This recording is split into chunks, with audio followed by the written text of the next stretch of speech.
आपने किसी फ़िल्म के प्रोमो में किसी producer, director I don't know, मैं उनका नाम नहीं जानता, आपने सैंडल उठाकर उनको मारा और अब्यूज़ किया। That was hit of the moment. उसने गाली दिया और फिर आई डोंट नो क्या हुआ, मेरी चप्पल निकली और उसके मुंह पे लगी। अच्छा, मुंबई जाने का ख़्याल कैसे आया? कैसे सोचा आपने कि मुझे मुंबई जाना चाहिए? जब मैंने वो दुनिया देखी तो फिर मैंने कहा ये दुनिया तो, इसमें तो मुझे भी इस चकाचौंध में और इस बॉलीवुड इंडस्ट्री में तो मुझे भी इन्वॉल्व होना है। तो उस टाइम तो सफ़र काफ़ी करना पड़ा होगा। वो जो पीरियड रहा आपका, उसके बारे में कुछ कहना चाहेंगे? अब उस टाइम पर ऐसा हो गया कि यार रेंट भी निकालना है, खाना भी खाना है। फाइनेंशियली क्रैशेस जो आए, और फैमिली को बोले तो उनको बताया भी नहीं कि मैंने जॉब छोड़ दिया है। तो कभी ऐसा लगा कि नहीं यार वापस चलते हैं, हो गया बस जो होना था? कभी ऐसा आया ख्याल मन में कि नहीं वही सब कुछ अच्छा था, अपना राजस्थान अच्छा है, अपना शहर अच्छा है? कभी ऐसा? कितनी बार ऐसा हुआ, क्योंकि बॉम्बे आप मतलब मुंबई जो वो बोलते ना माया नगरी है। किसी ने चीट किया कभी? हाँ आपने किसी को चीट किया कभी? यार, मतलब नहीं, ऐसा मैंने कभी इंटेंशनली किसी ज़्यादा तो नहीं, एक इंसान को शायद, बट मैंने कभी इंटेंशनली नहीं किया। दोस्तों, आज की जो हमारी गेस्ट हैं वो राजस्थान के झुंझुनू शहर से आती हैं और आजकल अपने घूंघट को लेकर वो बहुत चर्चाओं में हैं, हर न्यूज़ चैनल पे छाई हुई है और सोशल मीडिया प्लेटफॉर्म पर छाई हुई हैं। तो उनका बहुत बहुत स्वागत करते हैं आज के हमारे पॉडकास्ट में, miss Ruchi Gujjar. Thank you so much Kunal. Ruchi ji, आज हम आपके राजस्थान से मुंबई तक का जो सफ़र रहा, France, Cannes and rest of things, जो भी चीज़ें रही हैं, जी उनके बारे में हम कुछ सवाल आपसे करेंगे। आप सहजता से उनका जवाब दीजिएगा। बिल्कुल। ये सवाल खाली आपके घूंघट, आपकी industry and not only for one things, आपकी आज तक की जो जर्नी है उससे रिलेटेड बहुत सारे सवाल मैं आपसे करूँगा और आप उनका सहजता से जवाब देंगे। जी सवाल पहला ये आता है मैम कि आपकी स्कूलिंग कहाँ से आपने शुरू की? या मेरी स्कूलिंग ना बहुत डिफरेंट जगह से हुई है, क्योंकि मेरे फादर गवर्नमेंट ऑफिसर हैं। तो बट मेन मोस्ट अगर मुझे याद है तो पंजाब से मेरी स्कूलिंग हुई है 6 से 10th स्टैंडर्ड तक। देन उसके बाद फिर डिफरेंट जगह पे, दिल्ली से भी मैंने किया है, फिर राजस्थान में हॉस्टल में थी, फिर मैंने कॉलेज अपना महारानी से किया है। महारानी? राजस्थान में one of the best college है, government college. It's in Jaipur. It's in Jaipur, yes, and उसकी कट ऑफ जाती है 94 से ऊपर। So I am an intelligent student. Yes. अच्छा, मुंबई जाने का ख्याल कैसे आया? कैसे सोचा आपने कि मुझे मुंबई जाना चाहिए? जब आप स्कूलिंग टाइम में थे, अपने कॉलेज टाइम में थे, तो क्या एक्टिंग वैक्टिंग कुछ करते थे या ऐसे ही रैंडम सोचा कि भाई नहीं मेरे को तो मुंबई जाना है? नहीं नहीं, ऐसा तो शुरुआत कहाँ से हुई थी कि मैं एक सॉफ्टवेयर कंपनी में जॉब कर रही थी और मैंने अपना ट्रांसफ़र लिया Bombay.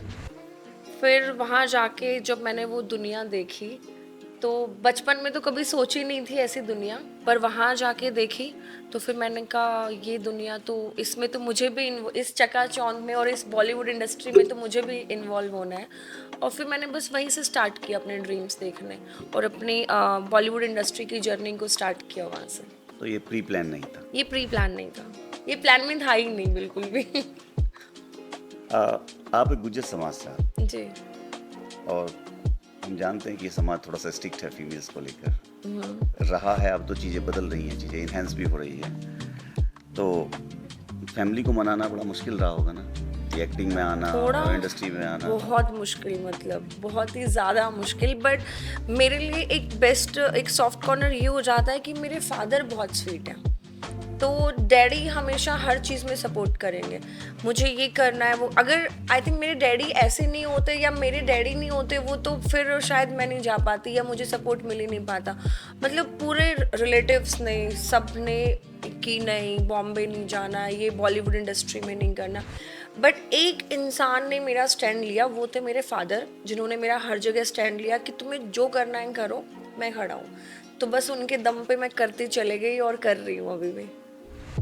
I am really blessed कि मेरे पास इतने अच्छे फादर हैं। अच्छा, जब आप मुंबई पहुंचे एक सॉफ्टवेयर कंपनी में काम करने के लिए, वहाँ से टर्न हुए बॉलीवुड इंडस्ट्री में, तो उस टाइम तो सफ़र काफ़ी करना पड़ा होगा आपको। वो जो पीरियड रहा आपका, उसके बारे में कुछ कहना चाहेंगे? देखिए, बहुत सफ़र, थोड़ा बहुत नहीं, स्ट्रगल मतलब छोटा मोटा स्ट्रगल नहीं था, बहुत बड़ा स्ट्रगल हो गया था। बिकॉज जॉब कर रही थी, जॉब छोड़ दिया, इंडस्ट्री में ऑडिशंस दे रही हूँ, ट्राई कर रही हूँ। एंड द बेस्ट पार्ट कि मेरे घर पे ये चीज़ नहीं पता कि मैंने जॉब छोड़ दी है। अच्छा।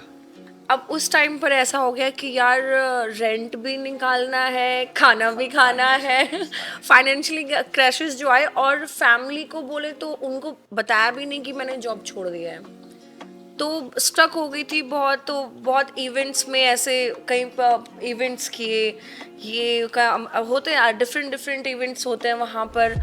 और फिर धीरे धीरे धीरे धीरे मैंने Survive अपना करना। सरवाइव करना स्टार्ट किया। देन फिर मैंने एक दिन बहुत ज़्यादा परेशान हो गई थी, तो फिर मैंने अपने फादर को बताया। तो थोड़ा थोड़ा थोड़ा थोड़ा फाइनली मुझे बताना पड़ा कि मैंने जॉब छोड़ दी है। एंड में बताना ही पड़ा। फिर बहुत स्ट्रगल था, बहुत स्ट्रगल देखा। अभी स्ट्रगल काम के लिए चल रहा है कि अभी काम करना है, फिल्में करनी है बड़ी बड़ी, वो चल रहा है। बट बहुत टफ टाइम, और आई थिंक हर इंसान की लाइफ में आता है एक बार तो, और आना भी चाहिए। और आना भी चाहिए। बहुत कुछ सीखते हैं हम। स्ट्रगल के बाद जब आप थोड़े सेटल्ड हो गए, जी चीज़ें थोड़ी अच्छी हो गई और आप पर्दे पर दिखने लगे, जी।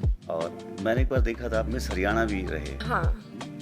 उसके बाद आपके फ्रेंड्स का, रिलेटिव्स का रिएक्शन था वो कैसा था? वो बदल गया होगा आई थिंक आप। स्टार्टिंग में जब सबसे फर्स्ट मेरा जो सॉन्ग आया था, हरियाणवी सॉन्ग, उस टाइम पर मेरे रिलेटिव्स ने बहुत सुनाया था कि अरे ये क्या, ये तो बॉलीवुड इंडस्ट्री, मतलब बॉलीवुड इंडस्ट्री उन लोगों के लिए नाच गाना टाइप्स बोल के मेरी मम्मी को टॉन्ट मार रहे थे।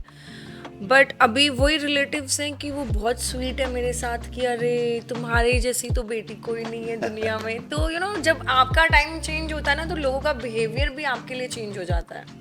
ये यूनिवर्सल ट्रूथ है। जब आपका टाइम अच्छा होता है और आप अच्छा काम कर रहे हो, तो सब आपके साथ बहुत अच्छे रहेंगे, और उनकी नज़रों में आप भी बहुत अच्छे हो।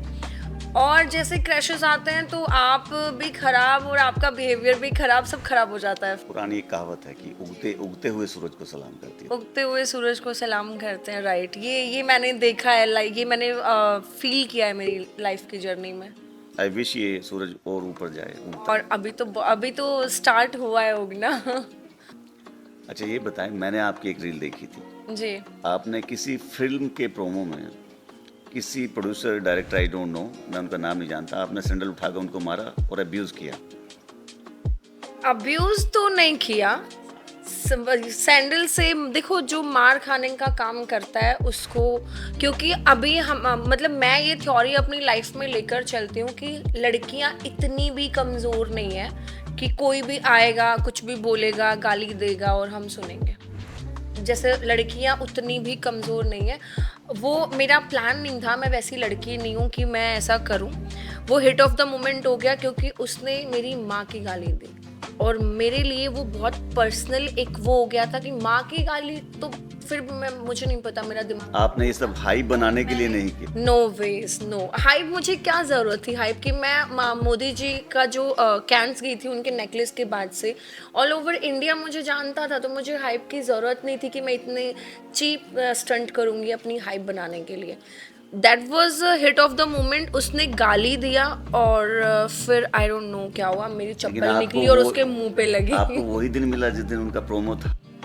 नहीं, मैं एक्चुअली, मेरा उनसे कुछ फाइनेंशियली डिस्प्यूट था।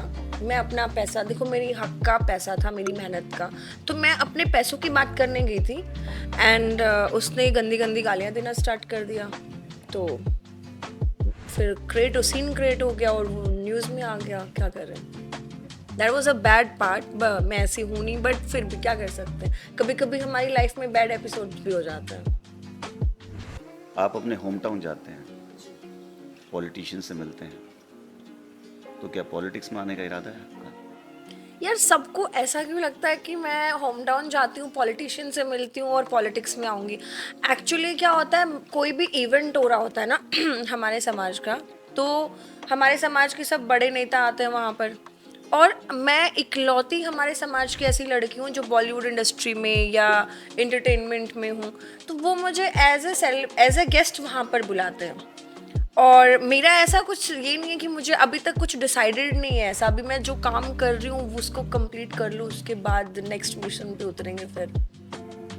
अभी अभी आप फ्रांस से होके आई हैं, कांस फिल्म फेस्टिवल से। वहाँ अपने लुक को लेकर आप काफ़ी चर्चाओं में रही हैं, उसके है। बारे में कुछ कहना चाहेंगे?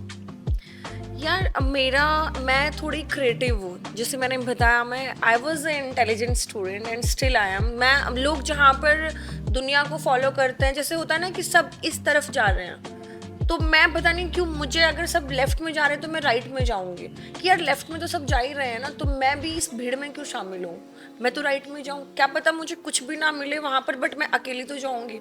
और पता नहीं क्यों मेरे अंदर वो स्ट्रांग और ये ऐसे हैं कि मैं वो स्टेप्स ले, कुछ डिफरेंट करने में मुझे अच्छा लगता है। तो यही मैंने, जब मैं फर्स्ट टाइम कैंस गई थी तो मैंने तब भी यूनिक किया, लाइक वो यूनिक किया नहीं था, वो मेरे इंडिया को मैंने प्रेजेंट किया था। आप 2 बार गई हैं फ्रांस। हाँ जी। When you was there first time, तो आपने एक मोदी जी को लेकर ड्रेस पहना था। इस बार आपने जो ड्रेस पहना है वो और भी चर्चाओं में, वो आपने घूंघट को लेकर जो ड्रेस पहना है। तो इन दोनों बातों को आप अलग अलग बताएं कि वो ड्रेस आपने क्यों पहना और मोदी जी को रिप्रेजेंट किया, क्यों किया। वो I don't know about that, but आप बताएं कि ऐसा दिमाग में क्यों आया। यार लास्ट टाइम जब मैं कैंस जा रही थी तो इंडिया एंड पाकिस्तान का वॉर स्टार्ट था वो टाइम पर, अगर आपको याद हो, मई में, तो मतलब वॉर होने वाला है ये, सिंदूर था। ऑपरेशन सिंदूर, राइट।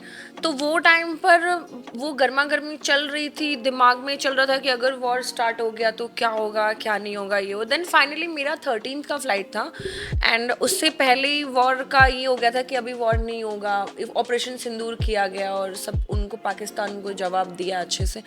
तो मैं बहुत इंस्पायर हुई मोदी जी के डिसीजन से, तो मैंने अपने हाथ भी कलर किए थे ऑपरेशन सिंदूर को ये करने के लिए, साइन करने के लिए। एंड मोदी जी को मैंने क्योंकि यार हमारे हिंदुस्तान की औरतों के पास एक उनका गहना ही सब कुछ होता है, कहते हैं ना इज्जत भी गहना है और गहने उन्हें प्यारे भी बड़े होते हैं। तो मैंने अपने गहने में मोदी जी को पिरो के उनको सम्मान देना चाहती थी, जो मैंने दिया, और प्लस अपने कल्चर को भी प्रेजेंट किया। तो मैंने बहुत सारी चीज़ें, अपना जितना मेरा दिमाग चल सकता था वो सब चलाया मैंने, और सब चीज़ें डालकर, और वो मैंने वो प्रॉपर एक लुक रेडी किया, और वो उस लुक के साथ मैं कारपेट पे उतरी, जिसकी सराहना भी बहुत पूरे हिंदुस्तान ने ऑलमोस्ट की।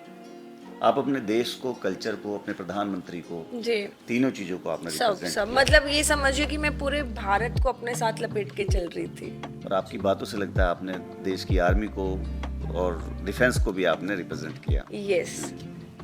आप फिल्म इंडस्ट्री में ना होती अच्छी, आप एक कॉस्ट्यूम डिजाइनर हो सकती थी। शायद। सचिन पायलट से मिले आप? जी हाँ, एक बार उनसे मुलाकात हुई थी और चर्चा भी हुई थी बहुत सारी चीज़ों पर।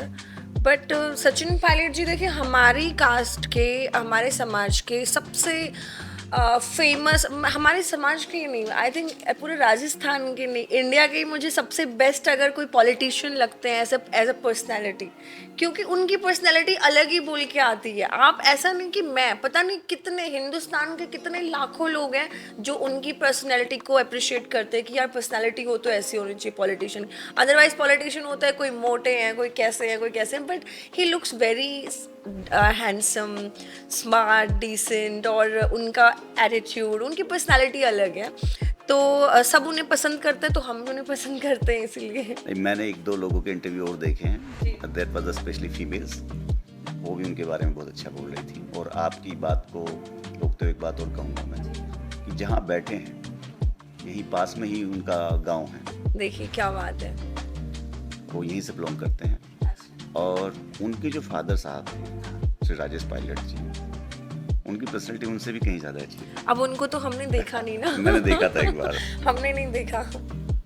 एक सवाल ये आता है कि मुंबई जाकर जब स्ट्रगल ये सब हो गया और आप थोड़े सेटल्ड हो गए, तो कभी ऐसा लगा कि नहीं यार वापस चलते हैं, हो गया बस जो होना था? कभी ऐसा आया ख्याल मन में कि नहीं वही सब कुछ अच्छा था, अपना राजस्थान अच्छा है, अपना शहर अच्छा है? कभी ऐसा? कभी नहीं ऐसा, बहुत बार, कितनी बार ऐसा हुआ, क्योंकि बॉम्बे, आप मतलब मुंबई जो वो बोलते हैं ना माया नगरी है, वो आपको सब कुछ देती भी है तो बदले में बहुत सारी चीज़ें, मतलब कभी कभी ऐसा होता है कि इंसान इतना फ्रस्ट्रेट हो जाता है कि नहीं यार मैं सब छोड़ दूँ, मैं चले जाऊँ, मैं वापस चले जाऊँ, वही ज़िंदगी अच्छी थी कि सुबह उठो, खाना खाओ, कुछ जो एक रेगुलर जो हर फैमिली की एक रूटीन होता है ना, सुबह उठो, ये करो, फिर वो करो, खाना खाओ, सो जाओ, टीवी देखो, फिर ये कर लो, तो वो उनकी ज़िंदगी में शायद ज़्यादा सुकून होता है। और जहाँ हम रिस्पॉन्सिबिलिटीज़ ले लेते हैं ना बहुत सारी, तो हमारी फिर नींदें उड़ जाती हैं रात की। तो कभी कभी मन करता है यार छोड़ो, क्या करें, वापस चलते हैं, जैसे बाकी लोग नॉर्मल ज़िंदगी जी रहे हैं वैसे नॉर्मल ज़िंदगी जीते हैं। फिर एक दिन ख्याल आता है, फिर उसी रात ख़त्म भी हो जाता है उसी रात वो ख्याल चला भी जाता है किसी ने चीट किया कभी? हाँ, ऑफ कोर्स। ये दुनिया में ऐसा कोई इंसान नहीं होगा जिसको किसी ने चीट नहीं किया होगा। मतलब अभी ऐसा है कलयुग में, हर इंसान तो नहीं बोल सकते, बट कुछ कुछ लोग हैं जो खाने के लिए बैठे होते हैं बस आपने किसी को चीट किया कभी? यार मतलब नहीं, आप बता सकते हैं, नहीं बताना चाहें तो नहीं बताएं। नहीं, ऐसा मैंने कभी इंटेंशनली, किसी ज़्यादा तो नहीं, एक इंसान को शायद, बट मैंने कभी इंटेंशनली नहीं किया। इंटेंशनल। अनइंटेंशनली मुझे पता भी नहीं था कि क्या हो रहा है, और मेरा बचपना समझ लो या जो भी, तो उन चीज़ों में वो हुआ। देन बाद में मुझे जाके रियलाइज़ हुआ कि अरे मुझसे तो गलती हुई है यार। रियलाइज हुआ गलती हुई, ये बहुत रियलाइज़ बड़ी हुआ बात है। बहुत जी। सवाल एक ये आता है कि रुचि गुर्जर आने वाले टाइम में जी अपने आप को क्या देखना पसंद करेंगी, एक पॉलिटिशियन या एक एक्ट्रेस? यार मैं चाहे एक्ट्रेस बनूं, पॉलिटिशियन बनूं, अभी डॉक्टर तो बन नहीं सकती, उसकी मैंने पढ़ाई की नहीं है। मैं कुछ भी बनूं, मैं चाहती हूँ कि मैं एक अच्छी इंसान, मैं खुद नहीं अपने आप को अप्रिशिएट करूँ, लोग बोलें कि यार ये अच्छी इंसान है, वो बनना मेरा ड्रीम है। चाहे वो मैं एक्ट्रेस बन के, और एंड मेरा नेचर है सबकी इस लायक मैं बन सकूँ कि मैं मदद कर सकूँ लोगों की। एक सवाल हो कि अभी जब आप आए फ्रांस से और घूंघट को लेकर बहुत चर्चा हो रही है, हर जगह हो रही है, उसके बारे में कुछ कहना चाहेंगे? क्योंकि मैं पर्सनली इसको समझ नहीं पाया कि घूंघट करना चाहिए या नहीं करना चाहिए। आपने रिप्रेजेंट किया कि नहीं करना चाहिए। नहीं right? करना, बिल्कुल नहीं करना चाहिए। मैं तो एकदम अगेंस्ट हूँ, विरोध में हूँ। यार मैंने जैसे कि मैं झुंझुनू से आती हूँ, झुंझुनू तो बहुत बड़ा है, वहाँ पे भी एक छोटे से कस्बे से जहाँ पे स्पेशली सारे गुजर रहते हैं, गुजरवास से। हमारे यहाँ पे औरतों की ज़िंदगी घूंघट, शादी के बाद जब वो शादी करके आती है, घूंघट से उनकी ज़िंदगी शुरू होती है और घूंघट में ख़त्म हो जाती है। मदर करती हैं आपकी घूंघट? मदर, भाभी, सब? सब। अभी तो मैंने भाभी का और मम्मा का हटवा दिया। ओके। सब करते हैं गांव में, जब मैं गांव में जाती हूँ सब औरतें, मतलब मुझे इसका लॉजिक नहीं समझ में आता कि आप किससे घूंघट कर रहे हैं? जेठ से, अपने ससुर से। ससुर तो पिता समान होता है, तो उनसे हमें किस चीज़ का डर है? उनसे हमें क्यों ये कि हमें उनसे एक और चीज़ पता है, एक जैसे जमाई होता है ना, उससे भी, जमाई तो बेटे जैसा होता है, उससे भी घूंघट करती, मतलब ये लॉजिक नहीं। एक्चुअली घूंघट आया था मुगलों के टाइम से। उस टाइम पर अपनी मुगलों ने और ब्रिटिश ने कि औरतें सुंदर होती थी तो गलत काम के लिए ये सब परेशान करते थे। उस टाइम पर हमारे लोगों ने डिसाइड किया कि भाई घूंघट पहना दो ताकि एक वो छुपी रहे। बट अब तो हमारा हिंदुस्तान अब तो फ्री है ना, अब तो हम ये चीज़ें ये चेंज कर सकते हैं। बट क्या हुआ, लोगों को हैबिट हो गई है। एंड अगर मैं कुछ बोलूँगी तो आपका मेल ईगो हर्ट हो जाएगा। नहीं, आप बोल सकती हैं। मर्दों को भी आदत हो गई है कि औरत हमसे दब के घूंघट में ही रहे। बहुत सारे लोग, बहुत, हर मर्द ऐसा नहीं होता, मोस्ट। लेकिन मुझे लगता है कि जो आने वाली जनरेशन है वो सब चेंज कर देगी। बिल्कुल, इस हम लगे हुए हैं, और हमसे जो नेक्स्ट जो जेनजीज आ रहे हैं वो तो हटा ही देंगे। तो सब कुछ ही कर देंगे चेंज। बिल्कुल। आज के इस पॉडकास्ट का आखिरी सवाल रुचि गुर्जर से, कि जैसा मैं समझता हूँ कि आप इकलौती फीमेल हैं इंडस्ट्री में जो गुर्जर समाज से आती हैं, तो गुर्जर समाज के लिए और लड़कियों के लिए एज ए प्रेरणादायक बनकर कुछ कहना चाहेंगी आप?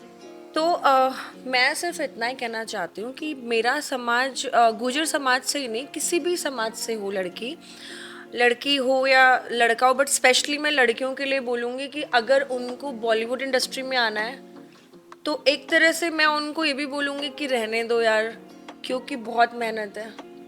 अगर सच में आप उतनी मेहनत कर सकते हो और कुछ भी हो जाए सामने, कितनी भी परेशानियां हो, बट फिर भी आपको खड़े रहना है, आप खड़े रह सकते हो।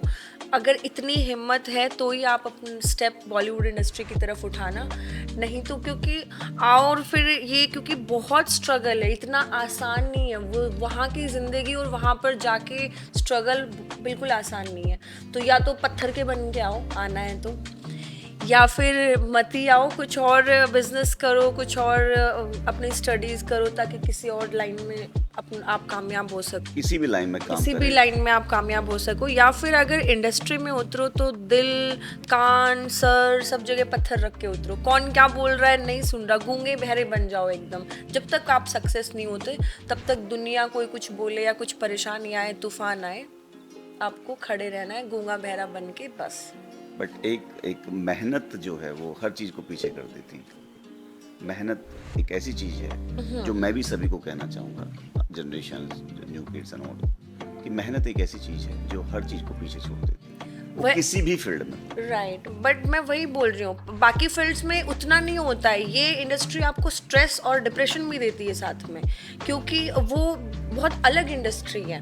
उसमें अगर आप जैसे बोल रहे हो मेहनत के लिए, तो मैं वही बोल रही हूँ, लोग क्या करते हैं शुरू शुरू में, अरे बॉम्बे जाना है, मेरे को भी एक्टर बनना है, तो बैग उठा के चल देते हैं। वहाँ जाके पता चलता है तो 2, 4, 5, 6 महीने, साल भर से ज़्यादा कोई नहीं टिक पाता हार्डली। हाँ, बट जो एक्चुअल में जो मेहनत कर सकता है, और जो बंदा की कुछ भी हो जाए, चाहे 2 साल निकले या 4 साल निकले, चाहे मैं भूखा रहूं या मैं रोड पे सोऊं, बट मैं वापस तो नहीं जाऊंगा जब तक कुछ बन नहीं जाऊं। और कोई कुछ भी बोले, आपको बस एकदम पत्थर बन के रहना है, तो आप सक्सेस हो सकते हो। और तब भी कोई गारंटी नहीं है सक्सेस होने की। तो वो इंडस्ट्री ऐसी, क्योंकि आज हम अगर कुछ पढ़ाई कर रहे हैं किसी चीज़ की, तो हमें पता है कि आगे जाके हमें ये पढ़ाई से हम इस जॉब में जा सकते हैं। यहाँ पे तो ये कि आप कुछ भी कितना भी कर लो, लास्ट में क्या पता अगर आपकी किस्मत ने साथ नहीं दिया तो नहीं होता है।